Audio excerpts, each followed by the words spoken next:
Good evening, ladies and gentlemen. We are tonight's entertainment. I only have one question. You really want to know what love is? Yeah. Yes, tell us. More than anything in the world. Well, it's really quite simple.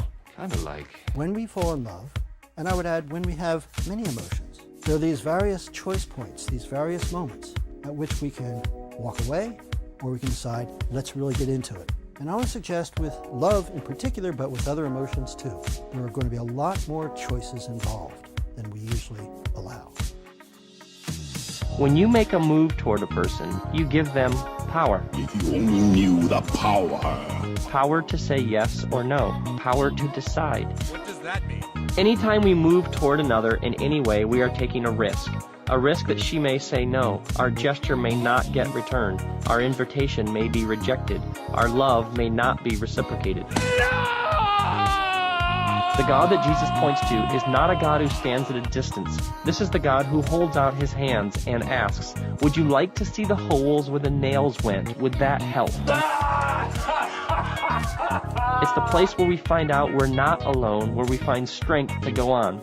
Not a strength that comes from within ourselves, but a strength that comes from God, the God who keeps going, who keeps offering, who keeps loving, who keeps risking. Are you okay? A God who knows what it's like. The cross is where we present our wounds to God and say, here, you take them. What did the bad man do? Our healing begins when we participate in the suffering of God. Someone punted him? When we don't avoid it, but enter into it. No, wait, let me say something. And in the process, enter into the life of God. When we see our pain not as separating us, but connecting us with our Maker.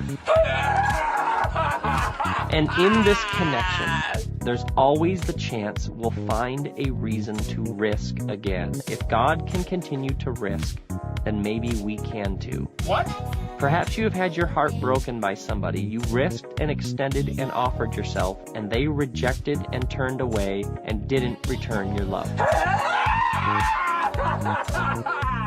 There is something divine in your suffering, somebody divine in your pain. I didn't understand a one word you said. Are you okay? You know how God feels. Really good, loving people get hurt. It's how things are. Do you have fun singing those songs? They're really depressing. I do. They're full of rich history. The danger is that you will decide it isn't worth it. Why risk it if it's going to hurt like this? Hey, come on, stay with me. The tragedy would be for you to shut down, Stay with me. to allow a wall to be built around your heart, We're losing him! and for something within you to die. We're losing! He's dying! A decision not to risk again is a decision not to love again. They go together. Why is it those we love the most are the ones capable of hurting us the most? Our greatest wounds rarely come from strangers. I'm just resting. Oh, I was just resting. Did I hurt you?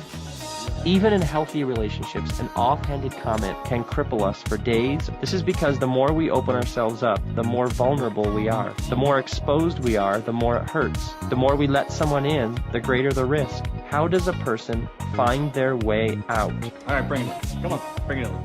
There's a phrase that I have heard used to explain how God loves everybody equally. All right there. People say that the ground at the foot of the cross is level. Right there. The idea is that God has no favorites, and no matter where you're coming from, what you've done, and who you've been with, and how badly you screwed it up. The cross is the place where God looks past it all and forgives and accepts and wipes the slate clean. There you go, right there. Anyway, now move on. I do. All right. It's a beautiful idea, really. So the statement works as a truth about God's power to liberate and cleanse and forgive and grant new life, new hope, new mercy. God's power to take something that appears hopeless and redeem it.